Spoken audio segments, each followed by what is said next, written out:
Hello sir, तो कैसे हैं आप लोग? तो कल ज़्यादा मैच नहीं है, ठीक है। इसमें फिर से हम चेस के साथ रहेंगे। आज मैच हमारा टाई हो गया। चेस में क्या है कि पिच थोड़ी सी इजी है, तो कहीं ना कहीं वो ले देकर के चेस होने की पूरी हाई प्रोबेबिलिटी है। दोनों की टीम में नीचे तक बैट्समैन है, ठीक है। बांग्लादेश साउथ अफ्रीका में मैंने आपको बोल दिया बांग्लादेश के साथ रहना। इवन तो शाकिब अल हसन नहीं खेल रहे, पर फिर भी स्पिनिंग ट्रैक बननी चाहिए। इंडिया ने जैसे बहुत बड़ा ब्लंडर कर दिया, पिच जो है फास्टर की बना दी है ना, तो वहाँ न्यूजीलैंड ने इनकी हालत खराब कर दिया। क्यों इन्होंने किया ऐसा मेरे को नहीं पता। स्पिनिंग ट्रैक बनेगी तो ऐसे भी अपन को बांग्लादेश के साथ रहना है। मैं हमेशा एक चीज़ आपको प्रेफर करूंगा, एशियन कंडीशंस में जो फर्स्ट बैट करता है, बशर्ते रेन वगैरह ना हो, उसको फेवर मिलता है, क्योंकि पहले दिन रन बन जाता है, फिर वो आखिरी इनिंग्स में खेलने में हालत खराब हो जाती है, ठीक है। ओमान पाकिस्तान में तो कोई प्रेडिक्शन है नहीं, इसमें तो आप पाकिस्तान के साथ रहो। उलटफेर वगैरह की उम्मीद मेरे को है नहीं। इंडिया और यूएई में भी कोई उलटफेर की उम्मीद नहीं है। अपन इंडिया ए के साथ रहेंगे, ठीक है। ये हो गया अपना, सब खत्म हो गया, ठीक है। तो इसमें इंडिया और पाकिस्तान हमारी टीम रहेगी जो क्वालिफाई करने चाहिए मोस्ट प्रोबेबली, ठीक है। और बाकी ये सबको तो हारना ही चाहिए। इसमें देखा जाए तो अफगानिस्तान तो हमारी टीम है, और इन दोनों में जो जीतेगा ये मैच जैकपॉट बन सकता है। हांगकांग की टीम एक डिफरेंट टीम, दो में दो शायद हांगकांग ने एक ही खेली है, ठीक है। तो हांगकांग की टीम अच्छी है, बट यही है कि इनकी लास्ट मैच में उन्होंने अनस खान को नहीं खिलाया था, वो उनसे बहुत बड़ा ब्लंडर हो गया था, ठीक है। इसमें देखा जाए तो टूर्नामेंट में बस यही था, इतना ही मैच था आपका। अब इनका शायद ये क्वालिफायर के उस हिसाब से मैच होगा।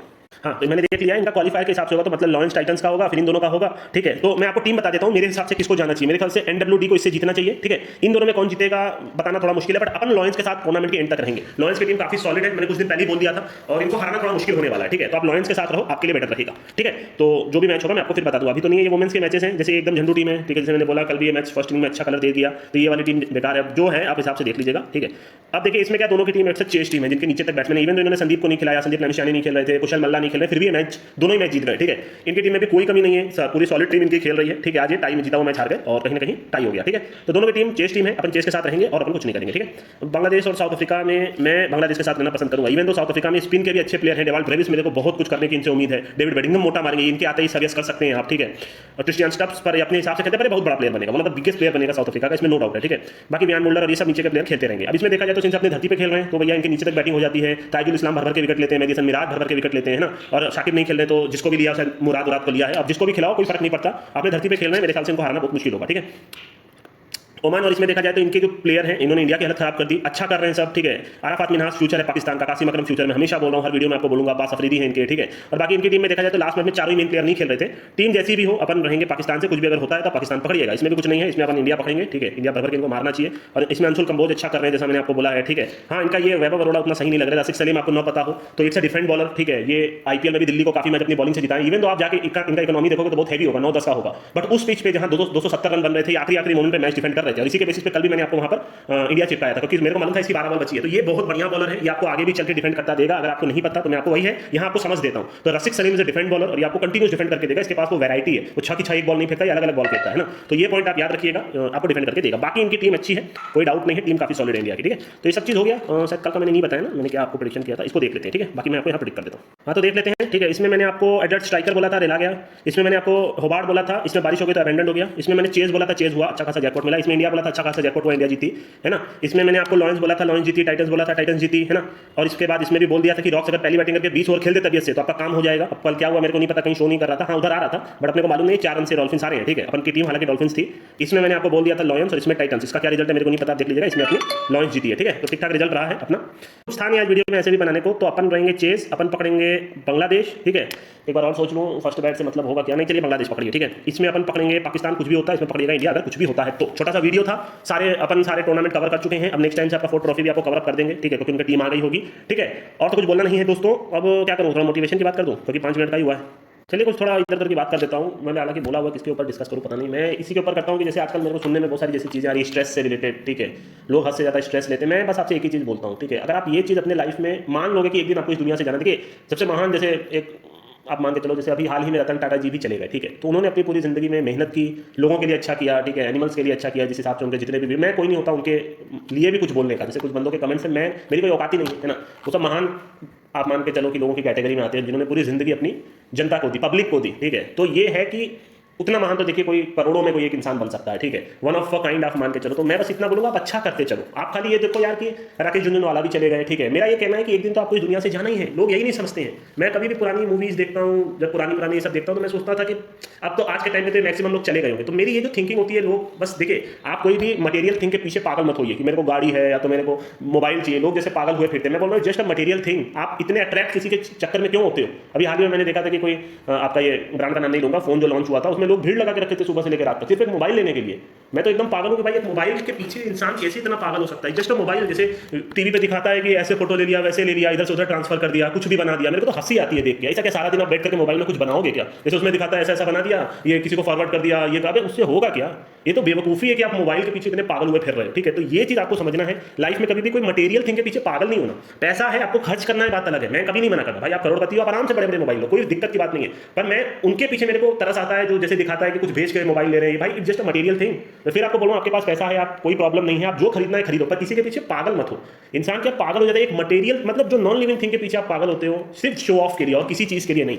मैं बोल रहा हूँ आप जितना रिलैक्स रहोगे, किसी भी देखिए किसी भी चीज़ से लगाव नहीं होना चाहिए लाइफ में। ये बात आप हमेशा याद रखिए। अपनी लाइफ को अगर सिंपल करते चलना है तो लाइफ में किसी चीज़ से लगाव नहीं होना चाहिए। अगर आप लगाव करने बैठोगे तो फिर आपकी लाइफ फेल होती चली जाएगी। ठीक है, इसके अलावा और भी चीज़, जैसे मैंने एक बार उधर भी ऑडियो दिया था कि ऑन है कि नहीं भैया, तो मैंने उधर के एक ऑडियो दिया था जैसे कि कभी भी बचपन से, जैसे आप मान लो 20 साल के हो, 22 साल के हो, बहुत ज़्यादा कुछ सुनो मत किसी की। जैसे कोई बोलेगा, जैसे आपके फादर बोलेंगे, बहुत सारे लोग बोलेंगे इधर मुँह करके खाना मत खाओ, है ना, इधर मुँह करके ये मत करो, उधर मुँह करके ये मत करो, है ना, इस टाइम पे ये मत करो, इसके ऊपर ये मत खाओ, इसके ऊपर वो मत खाओ, है ना, कुछ मत सुनो। मैं आपको बता रहा हूँ, अगर उनके सामने हो तो उनकी बात सुन लो। पर ये सब छोटी छोटी चीज़ें इंसान को आगे चल के पागल बनाती है। यही सब कारण डिप्रेशन का होता है। अगर आपको मेरी बात मजाक लग रही है, जो मैं ये बात बोल रहा हूँ, मैं वही बोल रहा हूँ, लोगों को मेरी बात बहुत साल के बाद पता चलेगी। ठीक है, जब आपके लाइफ में टेंस सिचुएशन आता है, ठीक है, मैंने कई लोगों को देखा हुआ है। ठीक है, बहुत सी बीमारियां जो होती है, एक ओसीडी बीमारी होती है, आपको पता होना चाहिए, जिसमें लोग क्या करते हैं, हर समय नहाते रहते हैं। ठीक है, उनको हर चीज़ चाहिए परफेक्ट, हर जगह सफाई चाहिए। ठीक है, कुछ जैसे मैं वीडियोस भी देखता हूँ, तो वो एक बीमारी है। वो धीरे धीरे अपने अकेलेपन से, हर चीज़ से घृणा आपको आने लग जाएगी। तो वो सारी चीज़ें आपको लाइफ में फिर परफेक्ट, आपको कूल रहना होगा। आप समझ रहे हो मैं आपको कहाँ समझाने का क्या ट्राई कर रहा हूँ? आपको लाइफ में कूल रहना होगा। कोई भी चीज़ मत मानो,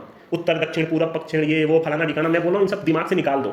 मैं नहीं बोल रहा ये सब होता नहीं है, मैं बोल रहा हूँ पर आज के लाइफस्टाइल में अगर आप ये सब चक्करों में पड़ोगे तो आपके लेने के देने पड़ जाएंगे। लोग बोलते हैं यार एक घर ऐसा बनाया है जहाँ पे सब वास्तुशास्त्र के हिसाब से, ठीक है, फिर भी तो वो घर बिकता है ना, फिर भी तो वो घर में लड़ाइयाँ होती हैं ना। आप ये तो सोचो, ऐसा तो कहीं नहीं लिखा है कि अगर आप मुहूर्त में शादी कर लोगे तो आपकी शादी कभी टूटेगी नहीं। आप ये चीज़ बताओ, कोई ये चीज़ कभी गौर किया है कि शादी तो टूटती है आपकी? अगर मान लीजिए डाइवोर्सेस भी होते हैं। अब भैया आपने जब सब कुछ परफेक्ट किया था अरेंज मैरिज में, तो कैसे डाइवोर्स हो गया?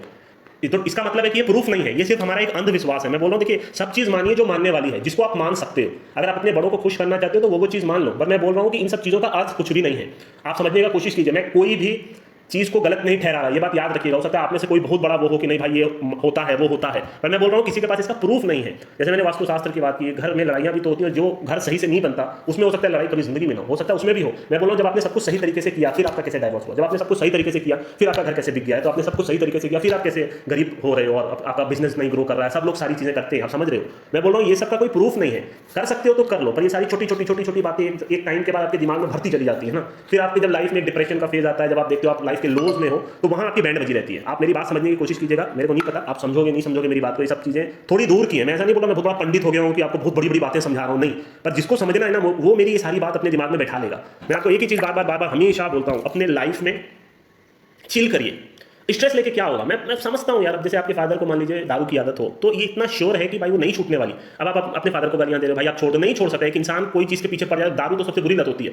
मैंने जितना साइकोलॉजी देखा है ह्यूमन का, अगर एक इंसान 1 महीना दारू भी छोड़ देना, उसके बाद वो फिर किसी शराब के ठेके के बगल से या तो एक बार कहीं दारू पी ले, आप मान के चलो कोई शादी वगैरह में, तो फिर 100% लिख के ले लो, एक बार शुरू होगा तो फिर वो शुरू हो जाएगा। दारू की लत वो इंसान की गलती नहीं है, वो दिमाग की गलती है हमारी। आप समझ रहे हो? आपको ये समझना है वो इंसान गलत नहीं है, उसने जिस सिचुएशन में अल्कोहल स्टार्ट किया वो छोड़ नहीं पा रहा। अब लोग उसको ज्ञान दे रहे हैं भाई छोड़ दो, पर वो नहीं छोड़ पा रहा। आप समझने की कोशिश कीजिए, बट उसमें उसकी भी गलती नहीं है, क्योंकि आप लोग नहीं समझोगे जब तक आप उस फेज से नहीं गुजरोगे जिस फेज से वो इंसान। आप हमेशा सोचो, आप अपने आप को उसके शूज में रख के देखो। आप कई लोग को देखते हो यार इसकी तो जिंदगी अच्छी है तो फालतू नरक करके बैठा। ये तो ऐसा होता नहीं है भाई। उनके घर का कंडीशन क्या है, सबके घर का कंडीशन क्या आप नहीं जानते। मैं हमेशा बोलता हूँ जो मिला है उसमें खुश रहो।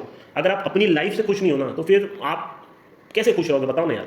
लोग, मैं बोल रहा हूँ यार, जो पैसा भी कमाता है वो भी खुश हो, ये जरूरी नहीं है। आप ये चीज़ क्यों नहीं समझते हो? कई लोग को ये एक फैंटेसी हो जाती है, इसके पास पैसा, बड़ी बड़ी गाड़ी है इनका, आपको नहीं पता घर के अंदर क्या हो रहा है। आप समझ रहे हो? तो ये मेरा मैटर बस सिंपल है, लाइफ को ठंडा रखो, अपने आप को ठंडा रखो, और लाइफ को स्ट्रगल तो होगा ही हर रोज। ट्राई करो उस स्ट्रगलिंग फेज को सही करने का, और यही जिंदगी है। पैसा कमा लिए तो अच्छी बात है, बट ऐसे वेले मत बैठे रहो। वो भी मैं नहीं बोल रहा, इतना भी चिल मत कर लो कि भाई आपकी जिम्मेदारियां आप पूरी करो, लाइफ निकल जाएगी। बस मैं इतना ही बोलूंगा, पर बड़ा सोचो, होना होगा तो हो जाएगा। आप समझ रहे हो? ये सारी चीज़ें मैटर करती हैं लाइफ में दोस्तों। अभी के लिए तो मैं चलता हूँ।